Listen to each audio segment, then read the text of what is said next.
On the dusty plains of Montana lived a rancher who had closed his heart 3 years ago. But one day, a stranger arrived and changed his life forever. Subscribe to Wild West Soul Stories. Hit the bell, like, comment, and share. Thanks for watching. The morning sun rose over the dusty plains of Montana Territory, painting the sky in shades of gold and amber that most folks would stop to admire. But Samuel Hartwell had stopped noticing sunrises 3 years ago, right around the time his wife passed from the fever that swept through the valley. Since then, the 32-year-old rancher had buried himself in work, letting the endless demands of his cattle ranch fill the hollow space in his chest, where his heart used to feel things. Samuel stood on the porch of his weathered ranch house, a cup of coffee growing cold in his calloused hands as he surveyed the land that stretched before him.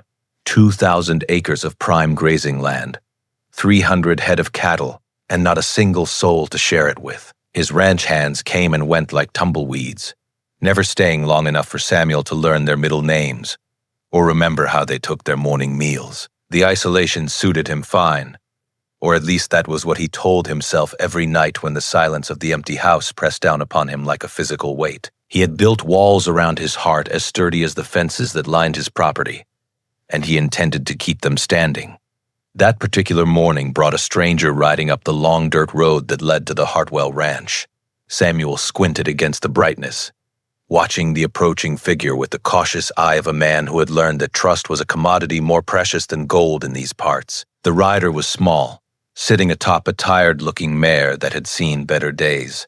As they drew closer, Samuel could make out a young person dressed in oversized work clothes, a battered hat pulled low over their face, and shoulders that seemed too narrow for the heavy labor of ranch work. The stranger stopped the horse a respectful distance from the porch and looked up, revealing a face that was surprisingly delicate beneath the layer of trail dust. Large brown eyes met Samuel's gaze with a mixture of hope and desperation that he recognized all too well. "I heard you might be looking for help, sir," the stranger said, voice pitched low and rough. "I am a hard worker, and I do not ask for much, just fair wages and a place to lay my head." Samuel studied the young person before him. Something about those eyes tugged at a memory he could not quite place, a softness that seemed out of place in the harsh frontier landscape. But he was indeed short-handed, and the spring calving season was approaching fast. "What is your name?" Samuel asked, his voice gruff from disuse. "Eli," came the reply. "Eli Monroe." Samuel considered for a long moment, then nodded slowly. "You ever worked cattle before, Eli?" "I know my way around livestock." There was something in the way Eli spoke, a careful precision that suggested education beyond what most drifters possessed. But Samuel was not in the business of asking questions.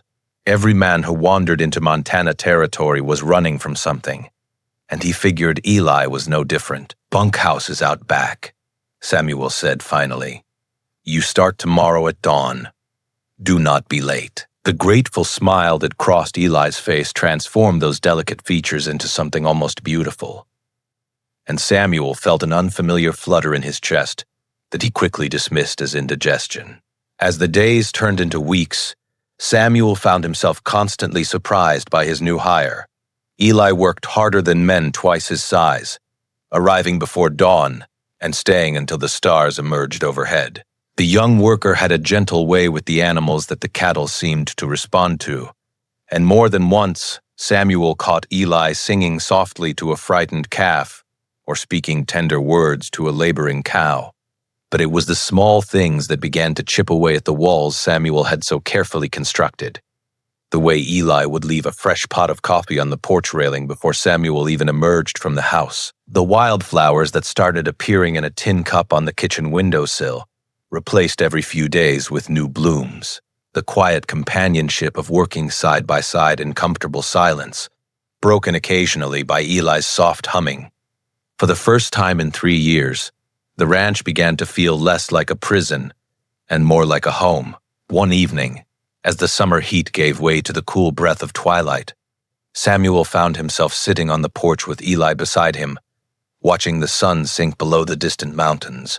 It had become their routine, These quiet moments at the end of the workday, and Samuel realized with a start that he had begun looking forward to them. "You never talk about where you came from," Samuel said suddenly, surprising himself with the question he had sworn never to ask. Eli's shoulders tensed almost imperceptibly before relaxing. "There is not much to tell, sir. Just a small town that got too small for me." "You running from trouble?" A pause. "I am running towards something better. At least, I hope I am." Samuel nodded slowly, understanding more than he let on. This land has a way of giving folks a fresh start. Whatever you left behind, it does not have to follow you here. Eli turned to look at him then, those brown eyes shimmering with an emotion Samuel could not quite name. "Do you really believe that, Mr. Hartwell?" "Call me Samuel," he said, the words escaping before he could stop them. "And yes, I believe it. I have, too." Something shifted between them in that moment, a connection forged in shared loneliness and unspoken understanding. Samuel felt the walls around his heart tremble, just a little, and for the first time in years, he did not immediately try to shore them up. As autumn painted the landscape in shades of rust and gold, Samuel began to notice things about Eli that he should have seen from the beginning. The way those work clothes never quite fit right, always baggy in some places and strangely tight in others. The softness of Eli's hands despite months of hard labor. The careful way Ellie moved when others were watching, as if constantly aware of being observed. But it was the night of the harvest dance in town that finally revealed the truth. Samuel's heart had somehow always known. He had ridden into town for supplies, leaving Eli behind to watch over a sick calf. The general store was busy with folks preparing for the annual celebration, and Samuel found himself lingering longer than necessary, listening to the chatter of neighbors he had avoided for far too long. "Did you hear about the Monroe girl?" Mrs. Patterson was saying to another woman by the fabric table. "Her father has been searching for her for nearly a year now. Ran off rather than marry that awful Coldwell man he had arranged for her." Samuel felt his blood run cold. "Eliza Monroe," Mrs. Patterson continued, clucking her tongue. "Pretty little thing with brown eyes and dark hair. Her father put up posters all across 3 territories, offering a reward for her safe return. Eliza. Eli." The ride back to the ranch passed in a blur of conflicting emotions. Anger at being deceived warred with understanding for why she had done it. Fear for what this meant mingled with something else, something warm and terrifying that he had been trying to ignore for months. He found Eli in the barn, kneeling beside the sick calf with a lantern casting soft shadows across those familiar features. In the gentle light, Samuel could finally see what he had been blind to all along. The feminine curve of that jaw, the grace in those movements, the beauty that no amount of dirt and disguise could fully hide. "I know who you are," Samuel said quietly, and Eli froze.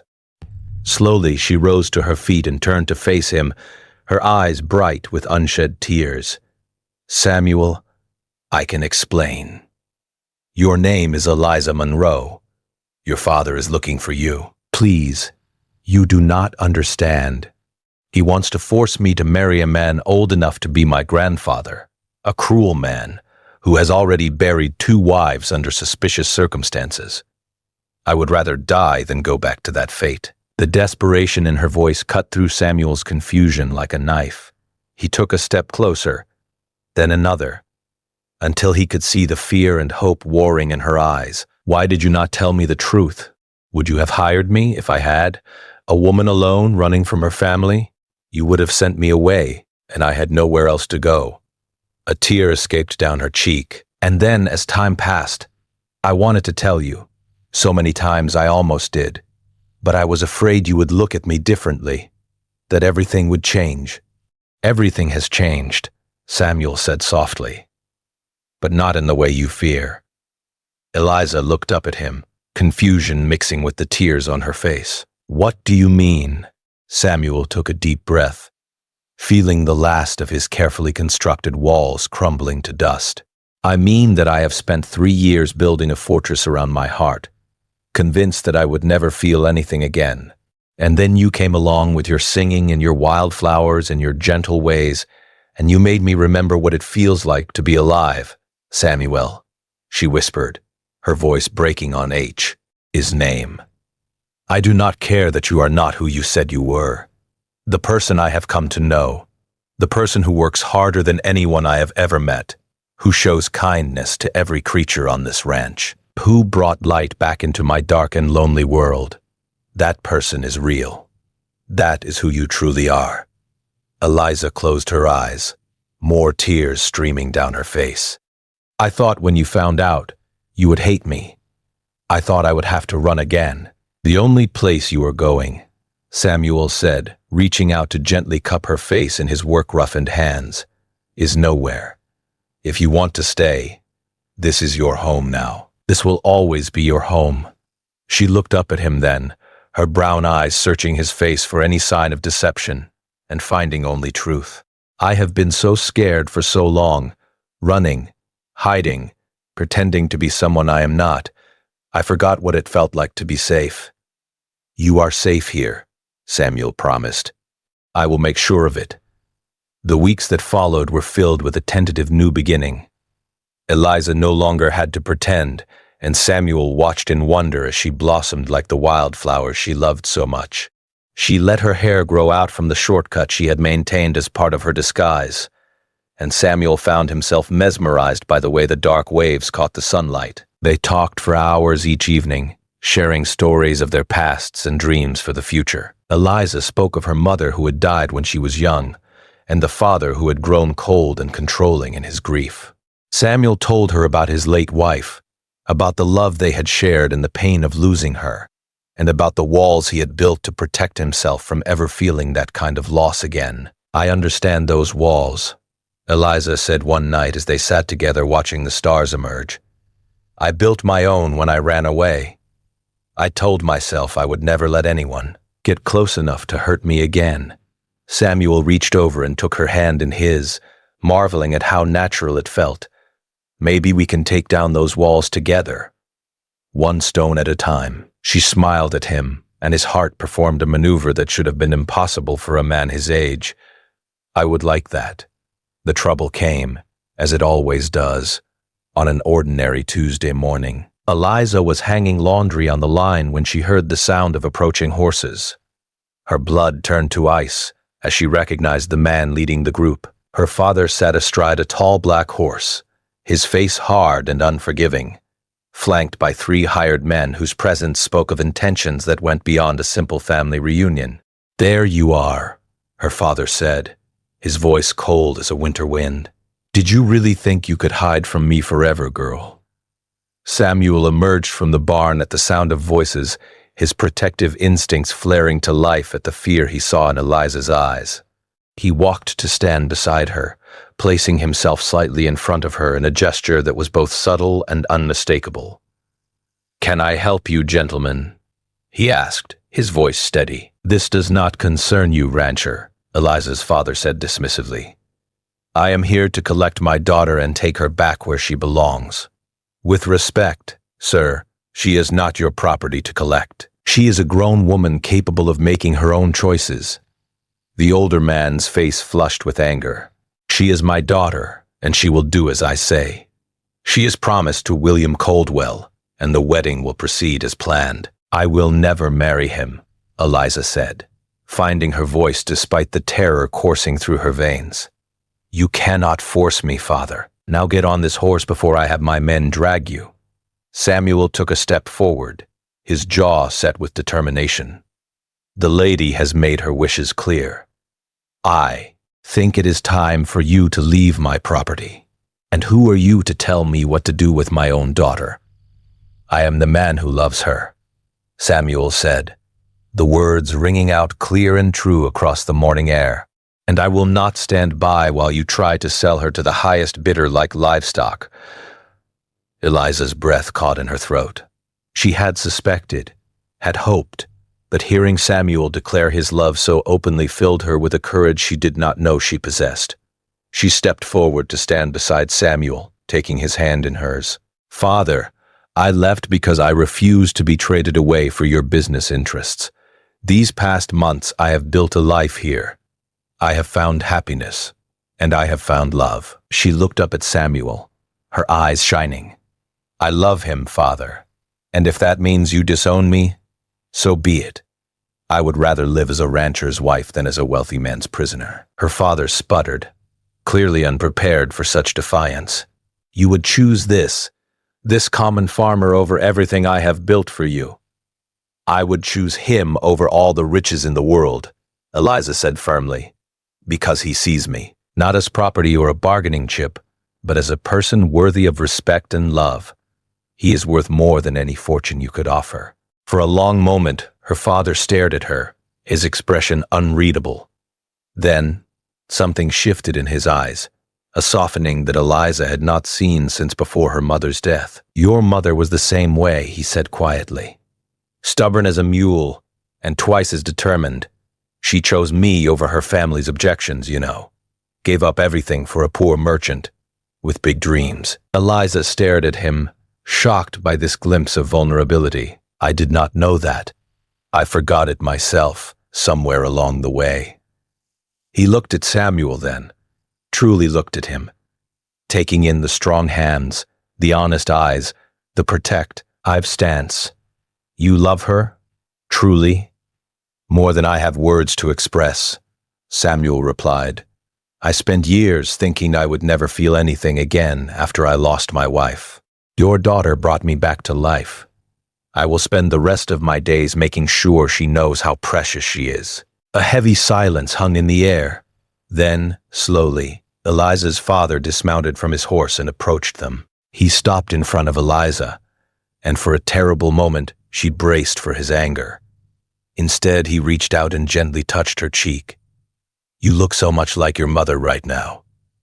The same fire in your eyes. He sighed heavily. I have been a fool, Eliza. I was so focused on securing your future that I forgot to ask what kind of future you wanted. Father, Eliza whispered, tears streaming down her face. I will deal with Coldwell. The engagement is off. He turned to Samuel and extended his hand. Take care of my daughter, young man. She is the only thing in this world that truly matters to me. I just needed her to remind me of that. Samuel shook his hand firmly. You have my word, sir. She will want for nothing. As her father and his men rode away, Eliza collapsed into Samuel's arms, sobbing with relief and joy. He held her close, breathing in the scent of her hair, and marveling at the twists of fate that had brought them to this moment. Did you mean it? She asked finally, pulling back to look up at him. What you said about loving me. Samuel smiled, a real smile that transformed his weathered features into something beautiful. Every word. I love you, Eliza Monroe. I think I have loved you since the moment you rode up my road on that tired old mare, with hope in your eyes. I love you too, she said, laughing through her tears. I have loved you for so long, and I was so afraid to say it. He leaned down and pressed his forehead to hers, their breath mingling. In the cool morning air, no more fear, no more hiding, just you and me and this land, building a life together. That sounds like a dream, she whispered. Then let us make it real, he said, and gently, tenderly, he kissed her. They were married in the spring, beneath a canopy of wildflowers that Eliza had gathered herself. The whole town turned out for the ceremony, curious to see the lonely rancher finally emerge from his isolation. Her father walked her down the aisle, tears in his eyes, finally at peace with the path his daughter had chosen. As Samuel slipped the ring onto Eliza's finger, he thought about the walls he had built around his heart and how effortlessly she had climbed over them. He thought about the empty years and the silent nights, and the way she had filled every hollow space with her presence. Thank you, he whispered as they were pronounced husband and wife.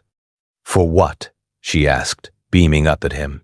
For not giving up on me, for seeing through my walls, for bringing love back into my life when I had given up on ever feeling it again. She reached up and touched his face, her eyes full of a love that would sustain them through all the years to come.